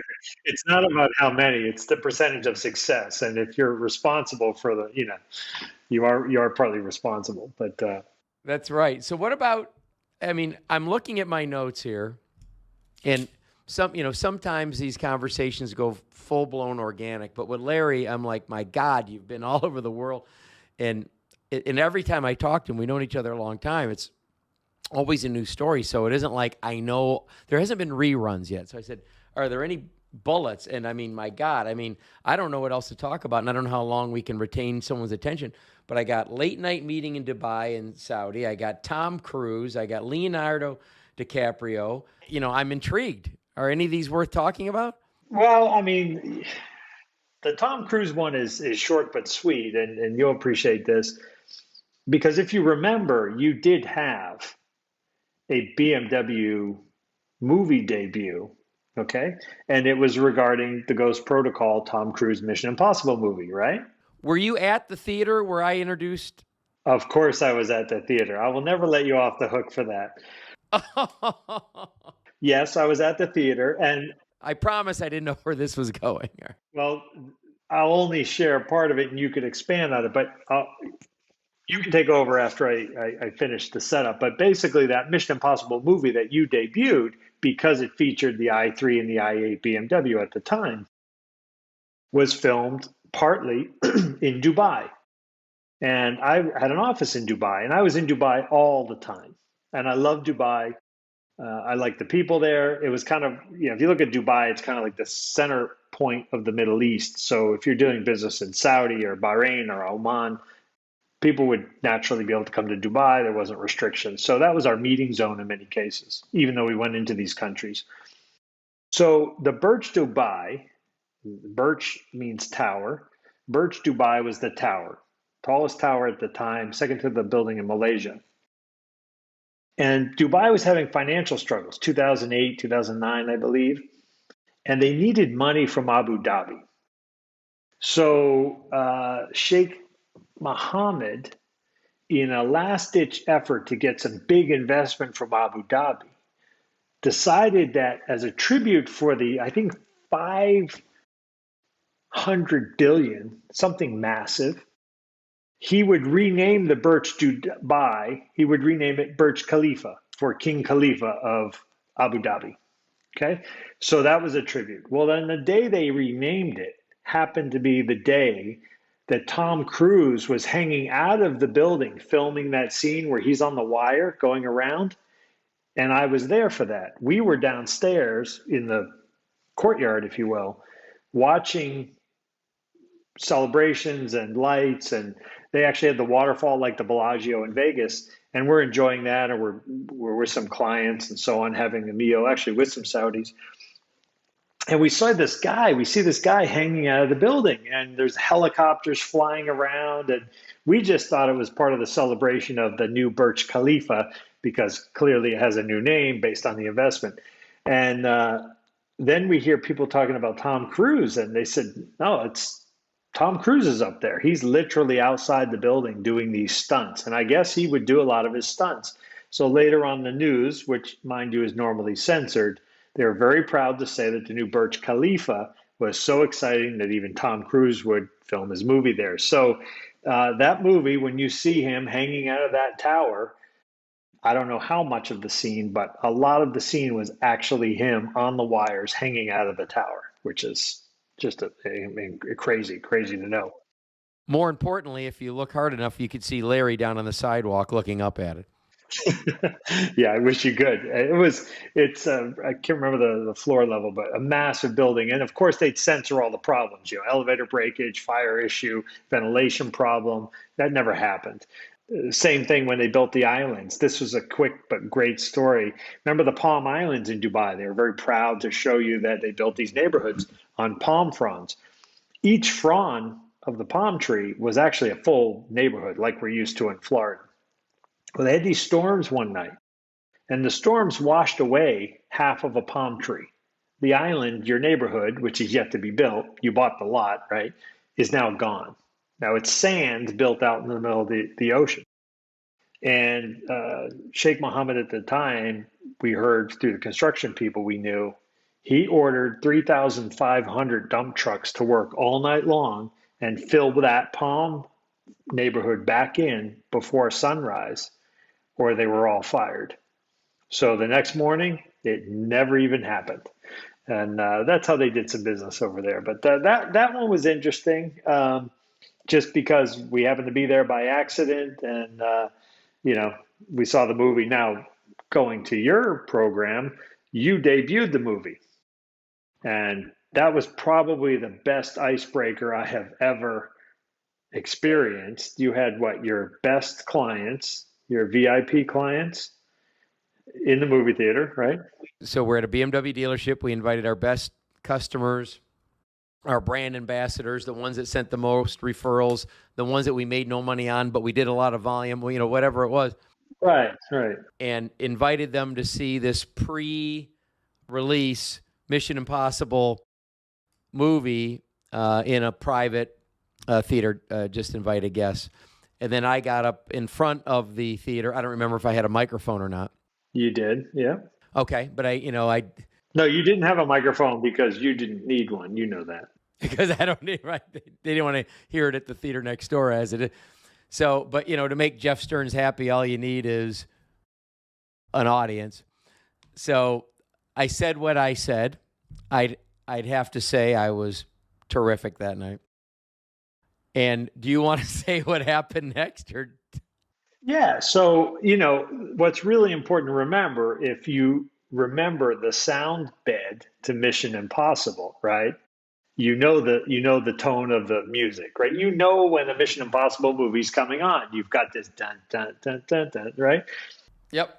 Well, the movie started, and we're hearing what appears to be moaning, some sort of potential sexual encounter. You don't see anything. You see a black screen. I'm not hearing the Mission Impossible soundtrack. People are starting to look around. The moaning's getting louder and louder and louder. And now people are getting a little uncomfortable. You're waiting at any moment for maybe Tom Cruise to pop out of, the sky or jump out of a plane. And as it turns out, the moaning then turns to an image. I remember distinctly a bedroom scene with some pictures hanging around the bedroom, and then a man and a woman doing, what you can imagine the moaning would be coming from. And it turns out that that was the entree to a movie, I think called The Babysitter or something crazy at that time, with Jonah Hill. It was Jonah Hill. Jonah Hill was in it. Yep. Performing. Yes, and whoever, doesn't matter. And it seemed like eternity before they would turn the movie off. Now, what I can't figure out is, one, you being frugal and smart either didn't pay the movie theater enough to play the right movie, or two, you might have upset the person running the tapes that night somehow in a past car dealing. But this guy, whoever was controlling the tapes, he was having a ball, because you have your best clients there. I think there was a few that were, breathing out of a bag. There was some kids in the audience, and it was. People left, man. Some people were leaving. It was tight, and I think you recovered well, and I think you said something to the effect like, "Well, clearly we treat our customers differently than Mercedes," or something like that, and everyone laughed. And for the most part, I think everyone stayed. You eventually got the right movie to come on, but it definitely. It definitely changed the evening. So, well, the backstory to that, and I can't think of their name, but they bought a BMW GT, like the station wagon type body. They were the only one. They were the one in our area, in our market area. Oh, God, that car. When we invited them to that, they have such a moral problem with movies that they said, we don't go to movies because, and we quite literally, they were buying lots of cars from us. They sent lots of friends in. They were like part of the family. We literally talk them into it. Like, look, it's Mission Impossible, and what could go wrong, and it's action, and where's the morals? And that was the first couple that stood up and walked out of there. Well, every time I see Jonah Hill on any movie, I think of Jeff Stearns at the same time. So it's and not just because of my build. I understand.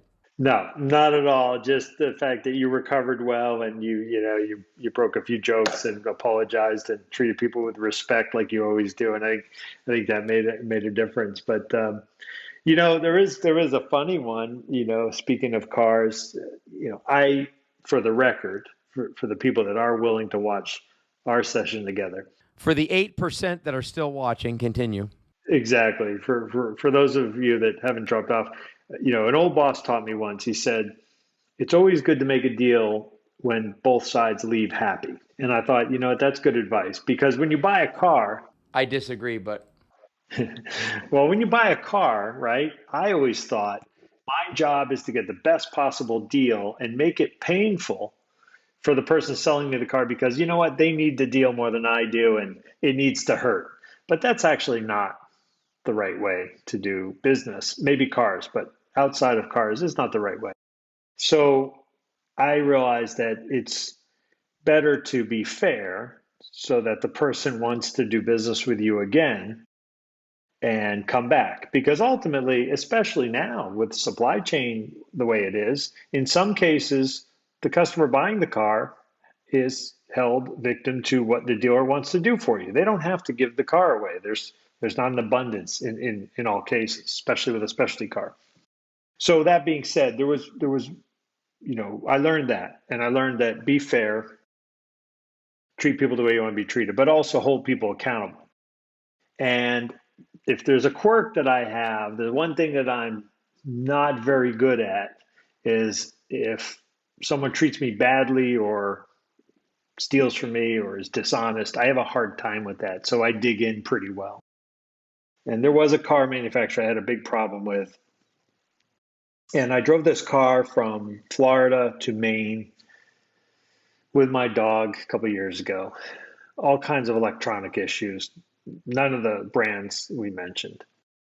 And I kept trying to get the car fixed. They couldn't fix it. Halfway to Maine, 100-degree weather, no air conditioning, car wouldn't start, stuck on the side of the road, $100,000 car. This is just ridiculous. They wouldn't fix it. They wouldn't lemon the car. They wouldn't replace the car. So I get all the way to Maine, finally. It was a struggle. And I went to the local dealer. I said, okay, I need you to call your head office. Please help me. 6 months of records. Car's been out of use for 90 days in a year. I would like another car, same thing, a buyback, or I'll upgrade. Doesn't matter. But I need to go back to Florida, and I need to bring this dog back to Florida. And I'm not driving without AC. So I finally get a hold of a local rep, well, I would say a person in an office. And he calls me with some attitude and says, we're not buying the car back. We're not doing anything for you. This is on a Friday. And I said, well, I've owned 9 of these things. I'm not a bad customer. All my neighbors buy them now. I'm kind of a brand advocate. I'm not trying to ask for any favors, but you really got to understand where I'm coming from and what's happened. And he's like, nope, we're not helping you. I said, okay. I said, you're going to make me dig in. This is not going to be pretty for you.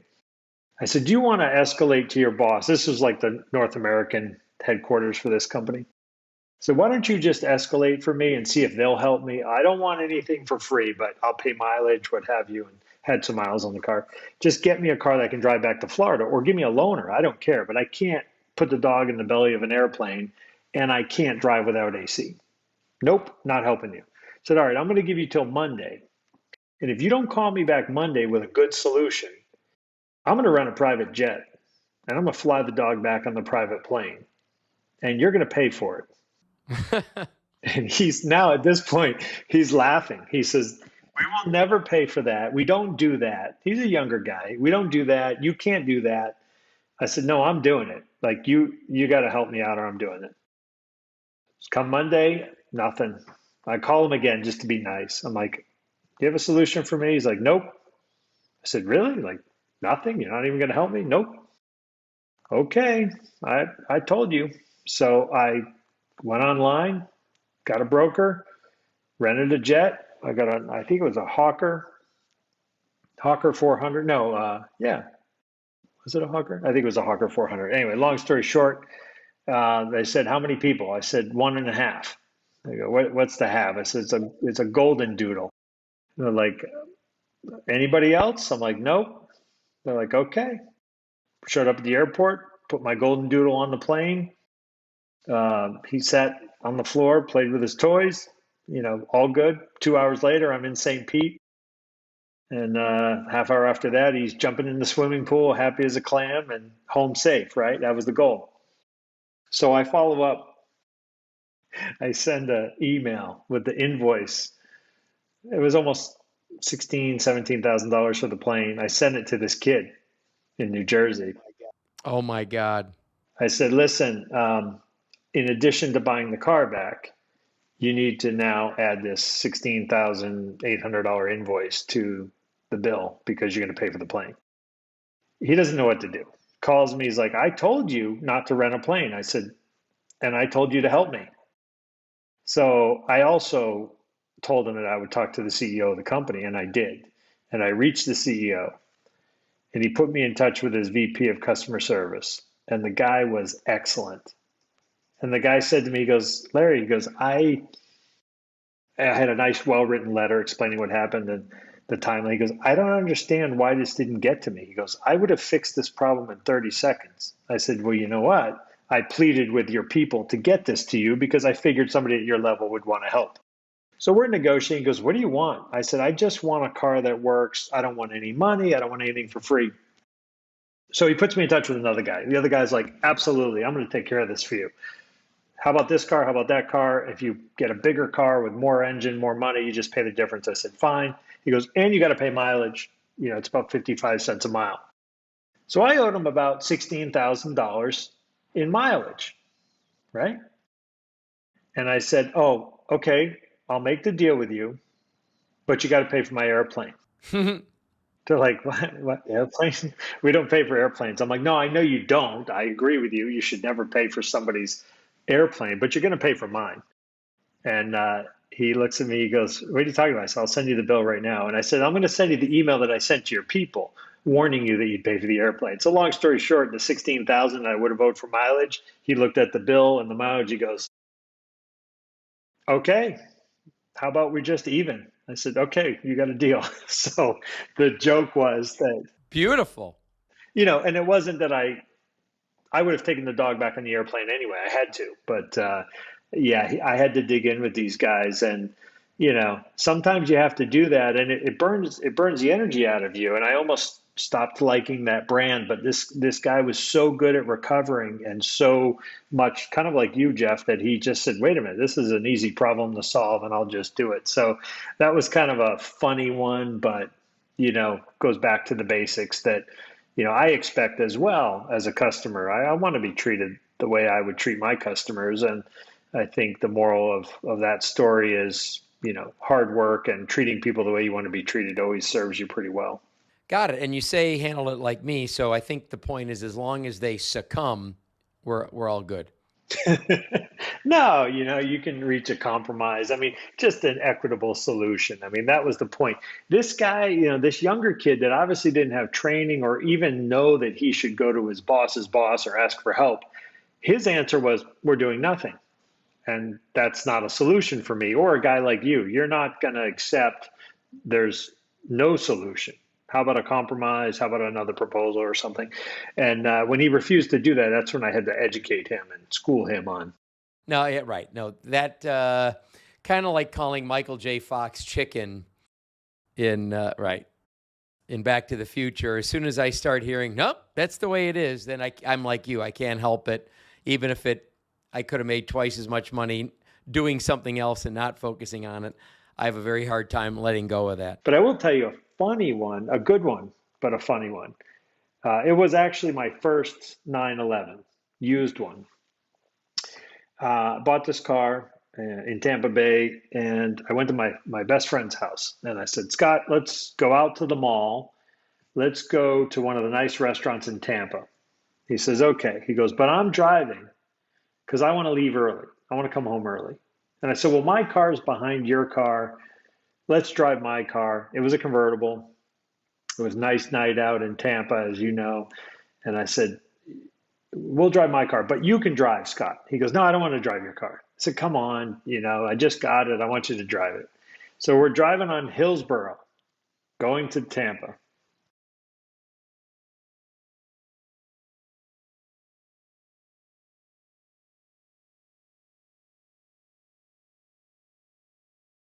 And all of a sudden, there's a Jaguar next to us, and we're parallel to this brand new Jaguar with temporary plates.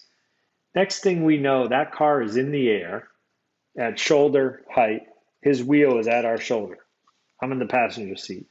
It hits us, knocks us into the curb. He spins out, goes over the bankment into a neighborhood, you know, the concrete walls.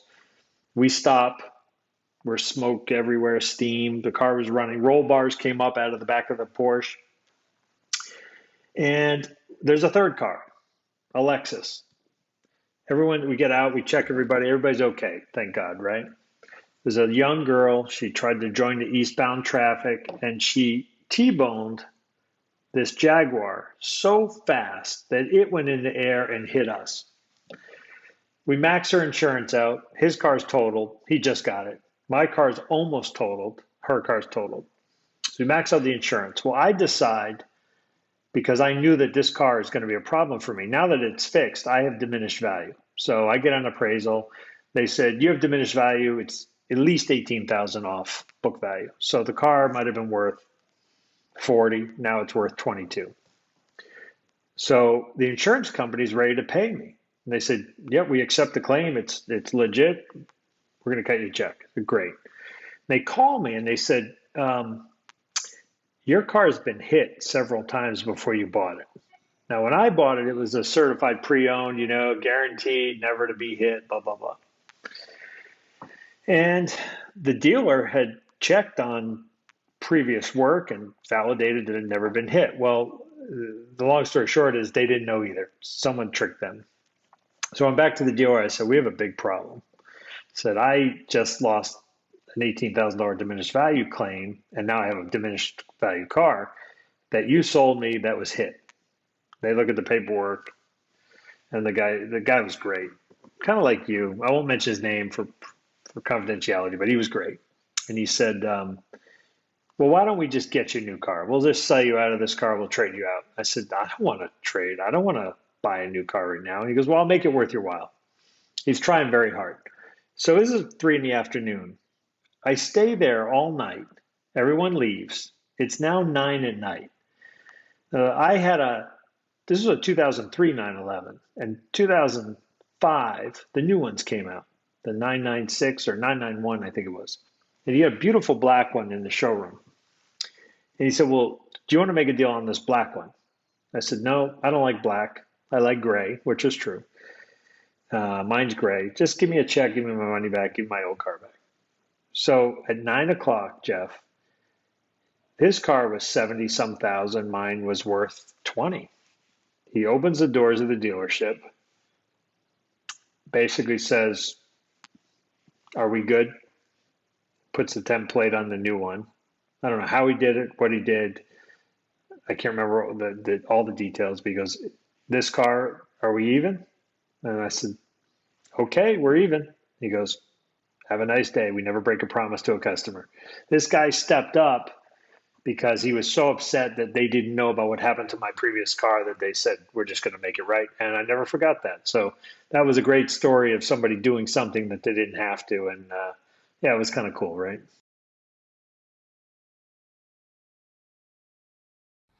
That is a wonderful story of somebody doing the right thing.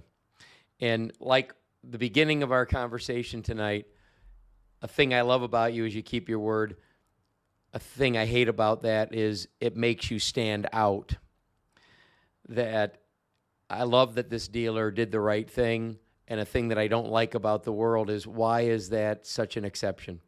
Yeah, it's sad, right? I remember coming back to Maine, and I told friends and family, I think I told my dad or my mom, is we're going to have a bunch of work done on the house here. And everyone's going to come on time. No one's going to want any money until they're done and we're happy. And I said, just watch. Sure enough, army of people showed up at 8 o'clock to start working on the house. And just to test the theory, my father was with me. I said to one of the guys doing the masonry, I said, how much do I owe you? He goes, don't worry about it. When we're done and you're happy, that's when you'll pay me. And that's the culture up here in New England, specifically Maine. And that's why, if you know LL Bean, the retailer, they started this lifetime warranty back in the 1800s. They've since changed some of it because people have taken advantage of their warranty terms. But their logic back then was, if you ever had a problem with our product, we don't want you to be unhappy. We just want to make it right. And that's kind of the mentality here, that people just want to do a good job. Now, there's outliers, of course, and there's tons of outliers in different parts of the country. In Florida, unfortunately, because of so many different cultures living there and moving there, sometimes it's tough to find a really good tradesman or service person or what have you. Great people in Florida, no disrespect, but try to get your lawn done the same way twice. I mean, how many of us have had 5 or 10 lawn guys, right? And that's just how it goes. But conversely, if you're in Maine, you have a lawn guy, well, you're going to have him for 30 years until he dies. He'll die on the lawnmower before you fire him because he's never going to do a bad job. So there's something refreshing about that when I came back here, that people reminded me of what mattered. And it was so simple, right? Just do what you're supposed to do without anybody looking.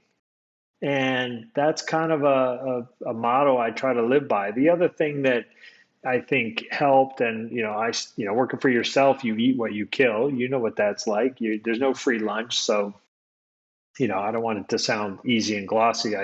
I'm a small business owner, an entrepreneur, and we make money when our businesses are healthy. But it is very refreshing to keep your word when it comes to simple things that a lot of people don't do anymore. Show up on time. You have a meeting with somebody, be there. Don't cancel on people. There's so many people nowadays think it's okay to cancel. They're so used to it in their generation, specifically the younger generation, that, hey, Jeff, I'm just not going to have the call today because I'm busy. Well, what about the fact that you scheduled it and you carved time out of your schedule for such a thing? So there's a lack of respect in certain areas, in certain people, and in certain generations that needs to stop. And I think that it's kind of our job, my age bracket, I'm 47, I'm right in the middle. I think I owe people that work for me some schooling on the fact that you give your word and you do it. And part of that stems into our restaurant businesses. We have a couple small restaurants up here. It's a tough business. We're in a highly competitive market. It's highly concentrated. It's a great business with two different concepts, but we're in the heart of the city where all the action is. And last summer, we didn't have one person call out one shift. Nobody missed a shift. That never happens in the restaurant business.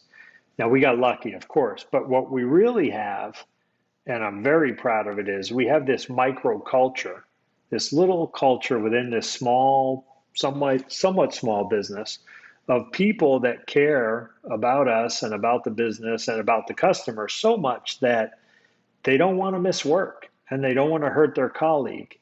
And when we hire people, we try to tell them that up front, and we try to screen and make sure we're finding the right people. We say things like, nobody's too proud to pick up broken glass or protect a customer. None of us are above, doing any of that. There's no hierarchy here. You have a job, but you also have the ultimate job, which is to keep customers coming back. And then we say things like, if you're not able to be here on time every time and help your colleagues have a great day and a great shift, you won't fit in. If you don't plan to stay here long term, don't come tomorrow. And if you can't smile and be a good teammate, don't come at all. We say things like that. And we've been so lucky, Jeff. We've got so many great employees. Not a lot of employees. We're a small business, but the ones we have are great. And it almost seems like the not so great ones, they don't even apply. I think they see our team and they're somewhat awestruck by it. Customers tell us we have the best service standard in the town. And last year, we're still new business. We won 5 out of 15 awards in the city. Best restaurant, best service, best date night, best drink, best, you name it. And that was because of our people. So we're quite proud of that. And I think that's part of what makes me tick, that whether you're selling cars or you're selling food or you're buying something, it seems to come back to the person that matters most. And people do business with people. And I believe that, we owe people an education on what customers want. Larry, I always said that to my salespeople and service people that you're not competing with the other dealership, you're competing with the other person. Because I don't know an entity, I know the person that I deal with at the entity. Yeah, absolutely. I think if the one thing I can take going into, my 50s and so on is I want people to always say, whenever I did business with Larry, he did what he said, if not more. And if I need something, I can call this person or this guy and he's going to deliver. And it can be minuscule. It's so easy to have an excuse on why you couldn't do something. And it's sometimes hard to just do what you promise, right? We all run out of time. Our days are busy. And I'm far from perfect. But you know what? In my world now, I don't have hundreds of employees reporting into me, and I have my own little agency, and then I have the restaurants. We have kind of we have a nice org chart and a nice team. Somebody needs something and they're counting on you. My motto is you got to do it, and do it fast, and do it with a smile, and move on to the next thing. So, yeah. So Larry, the hourglass is running out, but I don't want to lose you without hearing about the plane that almost didn't make it going out of Kiev. Yeah, something about Eastern Europe and their aeronautical skills or their desire. I mean, God love them, but yeah, I remember I had to fly into Kiev from Brussels.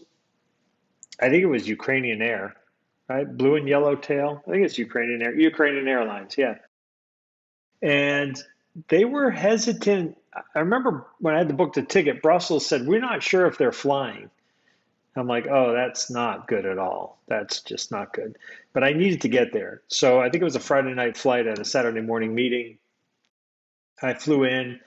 I was in the back of the plane. It was the worst meal ever. I mean, it was hot, mind you, that they somehow were able to heat the food up, but then they wrapped it in this shell of aluminum that just was scary to open. And I remember landing. The flight crew was nice, but the plane was rough, really rough. And it snowed over the weekend, flying back out on a Sunday night. And I'm looking at the airport. I have my private license, so I like aviation, and I always like to understand the weather and what's going on and what's not going on. And I didn't see a de-icing crew, which was a first indication that there might be a problem. And I also didn't see plow trucks plowing the runway. And the snow was building up, but I did see a snowbank at the end of the runway. So get on the plane. I'm waiting for the de-ice. No de-ice. I'm watching the ice build up on the wing. It's not so bad, or I would have got off the plane, but it was questionable. We line up on the runway. There's no wind. Of course, he's got the runway heading, which is bringing us right towards the end of the runway where the snowbanks and pine trees are. And that's recipe for problem. And this guy, I would have done a short field takeoff. Your listeners that fly, especially commercial pilots, they know very well, more than I do, what you need to do in that case. But you certainly de-ice, and you certainly make sure you have enough runway. He barely got off the ground, and by the time we got to the end of the runway, the gear blasted through the snowbank. We were probably 6 feet off the ground. I mean, he should have been 100, 200 feet in the air by then, but he used all the runway to gain altitude. I don't know what he did wrong. Obviously, we had a full plane, probably heavy on fuel. Temperature wasn't a problem because it was cold, so your air density is great, but we plowed through the runway, the gear's down, of course, because you're low altitude, and snow and ice bang against the fuselage. So now I'm thinking, we're not going to have a gear that works when we get to Brussels. Sure enough, gear goes up. They circle a little bit because the gear wasn't indicating that it was green when they were ready to land in Brussels. We finally get down. We land in Brussels, get off the plane. Next day, Ukrainian Airline ceases operations into Brussels. They were shut down due to unsafe conditions. But there was a few close calls like that, and it's in all due respect to our friends from Ukraine or Russia, just the airline was underfunded and didn't have the budget to protect. It was also during the conflict of Ukraine and Russia, so there was a funding issue and so on. But yeah, they almost didn't make it. So. But yeah, that happens often, right? Larry, yeah, that's scary, right? Yeah, indeed. So amazing. I'm looking at the clock. I'm not looking at the clock because I'm bored. I'm looking at the clock because I'm blown away. We've been together a couple hours. Well, that's how long it would take you to negotiate with me on a car. I mean, Jesus, there's nothing new here. That's actually when we're down to the final $10 a month. So now we're down to the final couple hours. $10 is $10. And we may need to have you back on, but look, Larry, you're a great friend. I mean, you started out as a client, you became a wonderful friend. Our lives have intertwined quite a bit, professionally, personally. I'm grateful because I know you're busy. You have a lot of businesses. You're planning your wedding. You got your new love of your life partner. You got a lot going on, and you made time to come on here. What I really hope for, just like in your restaurant that's known for just the best service, I hope people listen to these and say, that's an interesting story. That was worth my time. I really hope we deliver some value. I was riveted. So I'll get my mother to watch. I promise you'll have a couple fans no matter what. I appreciate that. And remember, somebody taught me this as well. Price is what you pay and value is what you get. That's important. Yeah, now you say that. You never said that to me in the showroom. Unless, of course, I'm buying a car from you, then none of that matters. Go back to A. Because your philosophy when you were buying from me was, if I could recall the translation, was price, price, price, price, price. And while you're at it, can I get a side dish of price? And while you're getting that, can you get me some price? And don't forget the floor mats. This has been Jeff Stearns, Connected Through Cars.